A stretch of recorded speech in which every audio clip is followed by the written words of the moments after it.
பிரியமான சகோதர சகோதரிகளே, தமிழிலே அழகான ஒரு பழமொழி சொல்வார்கள். ஆமை புகுந்த வீடும் அமீனா புகுந்த வீடும் உருப்படாது அல்லது முன்னுக்கு வராது என்று சொல்வார்கள். இந்த ஆமை என்று சொன்ன அந்த வார்த்தை சாதாரண இந்த ஆமை அந்த விலங்கை பற்றி அல்ல, மாறாக இந்த பொறாமை என்கின்ற அந்த குணம் மிக மிக மோசமான ஒன்றாக இருக்கிறது. எனவே தான் புண்ணியங்களில் எல்லாம் சிறந்த புண்ணியம் தாழ்ச்சி என்று சொல்கிறார்கள். அதே போல பாவத்தில் மிக முக்கியமான ஒரு பாவம் என்று சொன்னால் அது இந்த பொறாமை தான். எனவே இந்த பொறாமை வருகிற போது அது எல்லாரையுமே அது அழித்து விடும். இந்த பொறாமை என்கின்ற அந்த உணர்வுக்கு உடன் பிறந்தவர்களோ பெற்றோரோ அல்லது நம்முடைய நெருங்கிய சொந்தங்களோ என்ற விதிவிலக்கே கிடையாது. அது எங்கு வேண்டுமானாலும் அது நுழைந்து எவ்வளவு பெரிய பாதிப்பை கொடுக்க முடியுமோ அவ்வளவு பாதிப்பை கொடுக்கும். அதற்கு மிக சிறந்த உதாரணம் தொடக்க நூலிலேயே அந்த முதல் கொலை காயின் தன் தம்பி ஆபேலின் மீது கொண்ட பொறாமையால் தான் கொலை செய்கிறான். அதே போலத்தான் வின்ஸ்டன் சர்ச்சில் என்பவர் இங்கிலாந்தினுடைய பிரதமராக இருந்தபோது தன்னுடைய வாழ்க்கை குறிப்பை தி லாஸ்ட் லயன் என்கின்ற ஒரு புத்தகத்திலே அவர் எழுதுகிறார். அதில் இவ்வாறு அவர் குறிப்பிடுகிறார், நான் ஒரு செங்கல் சூளையிலே ஒரு வேலையாளியாகவோ அல்லது சாதாரண இந்த செய்தித்தாள் பேப்பரை போடுகின்ற ஒரு பணியாளனாகவோ ஒரு எடுபிடி செய்யக்கூடிய கடையிலே எடுபிடியாக இருக்கக்கூடிய ஒரு பணியாளனாகவும் இருந்திருந்தால் நான் மகிழ்ந்திருப்பேன். மாறாக நான் ஒரு இங்கிலாந்து நாட்டினுடைய பிரதமராக, அதுவும் மக்களுடைய அந்த ஆரவாரத்துக்கும் மகிழ்ச்சிக்கும் உரிய ஒரு பிரதமராக இருப்பதை குறித்து நான் வருத்தப்படுகிறேன். ஏனென்றால் என்னுடைய தந்தை நான் அவ்வாறு இருப்பதை பொறாமையோடு பார்க்கிறார். இது ஏன் அவ்வாறு அவர் செய்கிறார் என்று எனக்கு தெரியவே இல்லை என்று மிக வருத்தத்தோடும் வேதனையோடும் அவர் எழுதுகிறார். எனவே தான் இந்த பொறாமை என்கின்ற அந்த குணம் உடன் பிறந்தவரா அல்லது பெற்றோரா உறவா இதற்கெல்லாம் விதிவிலக்கே கிடையாது. எங்கு வேண்டுமானாலும் அது பெரிய பாதிப்பை கொண்டு வருகிறது என்று நான் சொன்னேன். இன்னும் சொல்ல வேண்டுமென்றால் அங்குதான் அது அதிகமாக இருப்பதை நாம் பார்க்கிறோம்.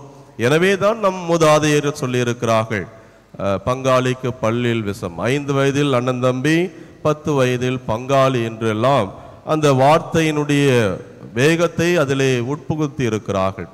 எனவே இந்த முதல் வாசகத்துக்கு வருகிற போது தாவீது கோலியாத்தை வென்று வருகிறான். அப்போது மக்கள் எல்லாரும் ஆரவாரம் செய்கிறார்கள். சவுல் 1000 பேரை கொன்றான், ஆனால் தாவீது 16,000 பேரை கொன்றான் என்று மக்கள் ஆர்ப்பரித்து அவனை வாழ்த்துகிற போது அதை பார்த்த சவுலுக்கு அந்த பொறாமை என்ற அந்த குணமானது வர ஆரம்பிக்கிறது.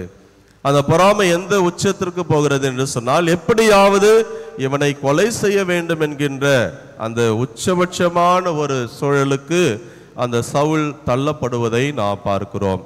எனவே அடுத்தவருடைய திறமையோ அடுத்தவருடைய வளர்ச்சியையோ நாம் பார்க்கிற போது அதில் மகிழ்ச்சியை காண வேண்டுமே ஒழிய பொறாமைப்படக்கூடாது. அந்த பொறாமை என்கின்ற அந்த உணவு வருகிற போது அது ஒரு சிறு தீப்பொறி போல இருக்கும், ஆனால் பெரிய அழிவு என்று ஒரு காட்டையே ஒரு சிறு தீப்பொறி அழிப்பது போல அது அழித்துவிடும். அதே போல 2 பக்கமும் அது பாதிப்பை கொடுக்கும். பொறாமைப்படுகிறவர்களுக்கும் பிரச்சனை, யாரை பார்த்து பொறாமைப்படுகிறார்களோ அவர்களையும் அது அழிக்கிறது என்பதுதான் வரலாறும் இன்றைய முதல் வாசகம் நமக்கு சொல்லுகிற நிதர்சன உண்மை.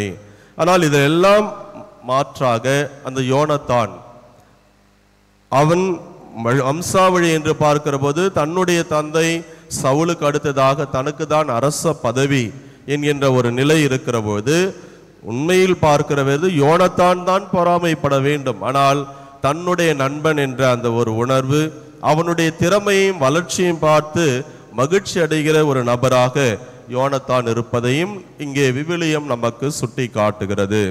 எனவே அன்புக்குரிய சகோதர சகோதரிகளே, இன்றைக்கு நீங்களும் நானும் கற்றுக்கொள்ளக்கூடிய செய்தி, நாம் பணியாற்றக்கூடிய பணியிடங்களிலே, ஏன் நம்முடைய வீட்டில் குடும்பத்தில் உடன் பிறந்தவர்கள் நம்மோடு இருக்கக்கூடியவர்கள் வளர்ச்சி அடைகிற போது அவருடைய வளர்ச்சியை பார்த்து நாம் மகிழ்ச்சி அடைய வேண்டுமே ஒழிய பொறாமைப்படக்கூடாது.